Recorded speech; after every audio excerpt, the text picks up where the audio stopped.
धार्मिक कथाओं के अनुसार आज से 5200 वर्ष पूर्व मथुरा जिले के गोकुल महावन कस्बे के निकट रावल गांव में वृषभानु एवं कृतिंदा की पुत्री के रूप में राधा रानी ने जन्म लिया था।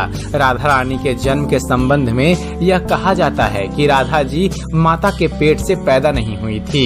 उनकी माता ने अपने गर्भ में वायु को धारण कर रखा था। उन्होंने योग माया की प्रेरणा से वायु को ही जन्म दिया था, परंतु वहाँ स्वेच्छा से ही श्री राधा रानी जी प्रकट हो गई थी। दोस्तों, श्री राधा रानी जी कलिंदजा कुलवर्ती निकुंज प्रदेश के एक सुंदर मंदिर में अवतीर्ण हुई। उस समय भाद्रपद का महीना था। शुक्ल पक्ष की अष्टमी तिथि, अनुराधा नक्षत्र, मध्यकाल 12 बजे और सोमवार का दिन था। उस समय राधा जी के जन्म पर नदियों का जल पवित्र हो गया। संपूर्ण दिशाएं प्रसन्न और निर्मल हो उठी। वृषभानु और कृतिंदा ने पुत्री के कल्याण की कामना से आनंददायिनी 2 लाख उत्तम गौएं ब्राह्मणों को दान में दे दी थी। दोस्तों, एक कथा के अनुसार ऐसा भी कहा जाता है कि एक दिन जब वृषभानु जी एक सरोवर के पास से गुजर रहे थे, तब उन्हें एक बालिका कमल के फूल पर तैरती हुई मिली थी, जिसे उन्होंने पुत्री के रूप में अपना लिया। राधा जी आयु में श्री कृष्ण से 11 माह बड़ी थी। लेकिन दोस्तों, श्री वृषभानु जी और कृति देवी को ये बात जल्द ही पता चल गई कि श्री किशोरी जी ने अपने प्राकट्य से ही अपनी आंखें नहीं खोली है। इस बात से उन्हें बड़ा दुख हुआ। दोस्तों, कुछ समय पश्चात जब नंद महाराज की पत्नी यशोदा जी गोकुल से अपने लाडले का साथ वृषभानु जी के घर आती हैं, तब वृषभानु जी और कृति जी उनका स्वागत करती हैं। यशोदा जी कान्हा को गोद में लिए राधा जी के पास आती हैं और जैसे ही श्री कृष्ण और राधा आमने सामने आते हैं, तब राधा जी पहली बार अपनी आंखें खोलती हैं अपने प्राण प्रिय श्री कृष्ण को देखने के लिए।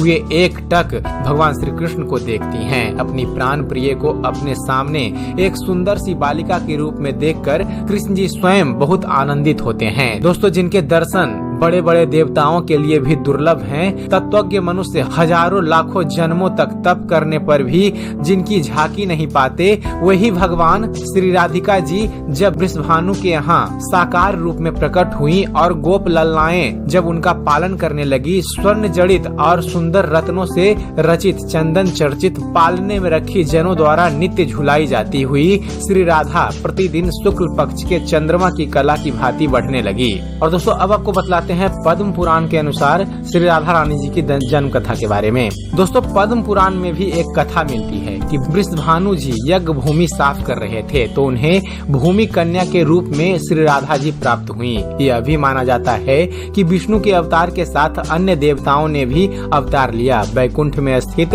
लक्ष्मी जी राधा के रूप में अवतरित हुई। कथा कुछ भी हो, कारण कुछ भी हो, राधा बिना तो कृष्ण है ही नहीं। राधा का उल्टा होता है धारा। धारा का अर्थ है करंट, यानी जीवन शक्ति। भगवान की जीवन शक्ति राधा है। कृष्ण देह है तो श्री राधा आत्मा। कृष्ण शब्द है तो राधा अर्थ। कृष्ण गीत है तो राधा संगीत। कृष्ण वंशी है तो राधा स्वर। भगवान ने अपनी समस्त संसारी शक्ति राधा में समाहित की है। इसलिए तो कहते हैं फ्रेंड्स कि जहाँ कृष्ण राधा तह जहाँ राधा तह कृष्ण। दोस्तों, श्री राधा नाम की महिमा अपरंपार है। भगवान श्री कृष्ण स्वयं कहते हैं, जिस समय मैं किसी के मुख से रा सुनता हूँ, मैं अपना भक्ति प्रेम प्रदान करता हूँ और धा शब्द के उच्चारण करने पर तो मैं राधा नाम सुनने के लोभ से उसके पीछे चल देता हूँ। दोस्तों, राधा कृष्ण की भक्ति का कालांतर में निरंतर विस्तार हुआ है। निम्बार्क, बल्लभ, राधा बल्लभ और सखी समुदाय ने इसे पुष्ट किया। कृष्ण के साथ श्री राधा सर्वोच्च देवी रूप में विराजमान हैं। भगवान श्री कृष्ण जगत को मोहते हैं और राधा कृष्ण को। 12वीं सदी में जयदेव जी के गीत गोविंद रचना से संपूर्ण भारत में कृष्ण और राधा के आध्यात्मिक प्रेम संबंध का जन जन में प्रचार हुआ। दोस्तों, विद्वान और पंडित लोग कहते हैं कि जिस समाधि भाषा में भागवत लिखी गई है और जब राधा जी का प्रवेश हुआ है, तो व्यास जी इतने डूब गए कि राधा चरित्र लिख ही नहीं सके। सच तो यह है फ्रेंड्स कि ये जो पहले श्लोक में वंदना की गई, इसमें श्री कृष्णाय में श्री का अर्थ है कि राधा जी को नमन किया गया। दोस्तों सुखदेव जी पूर्व जन्म में राधा जी की निकुंज के सुख थे। निकुंज में गोपियों के साथ परमात्मा कीड़ा करते थे। सुखदेव जी सारे दिन श्री राधे राधे कहते थे। यह सुनकर श्री राधे ने हाथ उठाकर तोते को अपनी ओर बुलाया। तोता आकर राधा जी के चरणों की वंदना करता है। वे उसे उठाकर अपने हाथ में ले लेती हैं। तोता फिर श्री राधे बोलने लगा। राधा जी ने कहा कि अब तू राधे राधे ना कहकर कृष्ण कृष्ण कह।